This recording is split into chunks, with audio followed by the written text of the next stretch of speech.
Pengertian angkatan kerja dan tenaga kerja.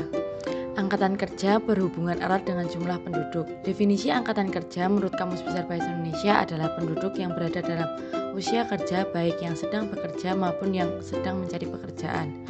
Penduduk yang termasuk angkatan kerja merupakan penduduk usia kerja di mana dalam kriteria di Indonesia adalah penduduk usia 15 tahun atau lebih yang telah bekerja atau memiliki pekerjaan namun sementara tidak bekerja dan pengangguran. Angkatan kerja lebih mengarah pada usia penduduk yang telah masuk kriteria bekerja. Angkatan kerja memiliki pengertian lebih luas dari tenaga kerja karena di dalamnya juga masuk kriteria kelompok pengangguran. Menurut Badan Pusat Statistik atau BPS, angkatan kerja terdiri atas penduduk usia kerja yaitu usia 15 tahun atau lebih yang bekerja atau memiliki pekerjaan, sementara penduduk yang bukan angkatan kerja adalah penduduk usia 15 tahun atau lebih yang masih sekolah, mengurus rumah tangga, atau melaksanakan kegiatan yang bukan bekerja. Dikutip dari Rifka tahun 2022 menjelaskan bahwa angkatan kerja berhubungan dengan jumlah penduduk suatu negara karena jumlah angkatan kerja bergantung pada pertumbuhan penduduk yang telah memasuki usia produktif. Sedangkan tenaga kerja merupakan setiap orang yang mampu melakukan pekerjaan atau menghasilkan barang atau jasa baik memenuhi kebutuhan sendiri maupun kebutuhan untuk masyarakat. Dengan kata lain, tenaga kerja adalah penduduk yang bekerja secara aktif menghasilkan barang dan jasa, kelompok yang siap bekerja dan sedang mencari pekerjaan. Dapat dikatakan tenaga kerja merupakan orang yang bekerja atau mengerjakan sesuatu, pekerja, pegawai, dan lain sebagainya.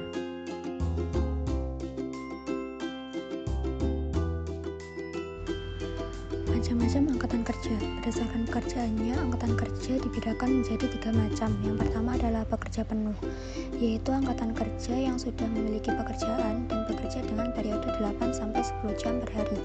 Pekerja penuh akan bekerja selama sepekan penuh secara teratur yang sesuai dengan kebijakan perusahaan tempatnya bekerja. Yang kedua adalah setengah menganggur, yaitu angkatan kerja yang tidak memiliki pekerjaan tetap.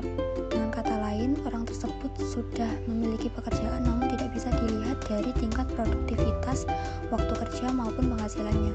Kemudian yang ketiga adalah pengangguran. Pengangguran merupakan individu yang berada dalam usia produktif tetapi tidak memiliki pekerjaan atau tengah mencari pekerjaan.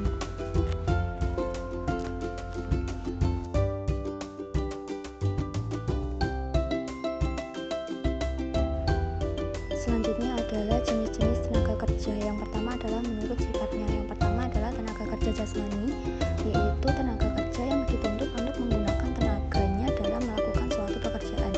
Selanjutnya adalah tenaga kerja rohani, yaitu tenaga kerja yang berbanding terbalik dengan tenaga kerja jasmani, di mana mereka lebih mengandalkan bekerja dengan menggunakan kemampuan otak dan pikirannya daripada tenaga yang ia miliki. Kemudian yang kedua adalah menurut kemampuannya. Yang pertama adalah tenaga kerja terdidik, yaitu tenaga kerja yang memiliki riwayat pendidikan tinggi. Biasanya pendidikan tertinggi untuk tenaga kerja ini adalah maksimal lulus dengan predikat S1. Kemudian yang kedua adalah tenaga kerja terlatih, yaitu tenaga kerja yang biasanya mengandalkan keterampilan dan kemampuan khusus yang ia miliki. Kemudian yang ketiga adalah tenaga kerja tidak terdidik, yaitu tenaga kerja yang memerlukan pendidikan ataupun pelatihan terlebih dahulu.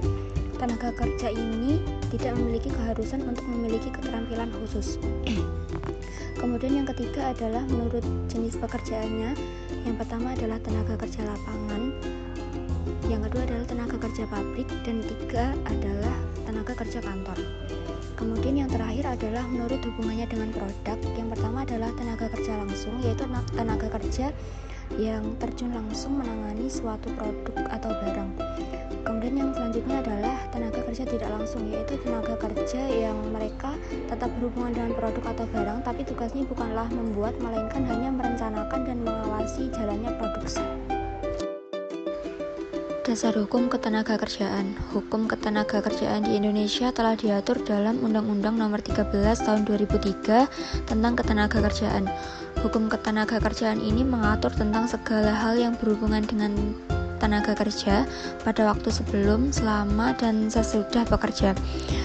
Tujuan dibentuknya hukum ketenagakerjaan ini adalah untuk yang pertama adalah memberdayakan dan mendayagunakan tenaga kerja secara optimal dan manusiawi.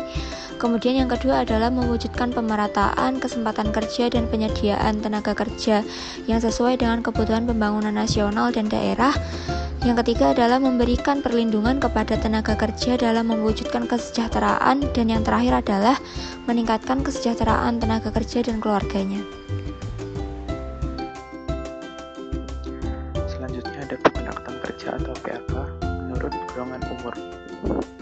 Dari data tersebut dapat diketahui bahwa jumlah bukan angkatan kerja menurut golongan umur pada tahun 2020 sebesar 62.378.711 dan pada tahun 2021 sebesar 65.550.123 dan pada tahun 2022 sebesar 64.530.038 yang bersumber pada BPS.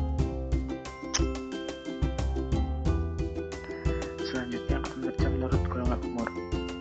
Dari data tersebut dapat diketahui bahwa jumlah angkatan kerja menurut golongan umur pada tahun 2020 sebesar 140.218.362 dan pada tahun 2021 sebesar 139.810.313 dan pada tahun 2022 sebesar 144.014.048 yang didapat dari BPS.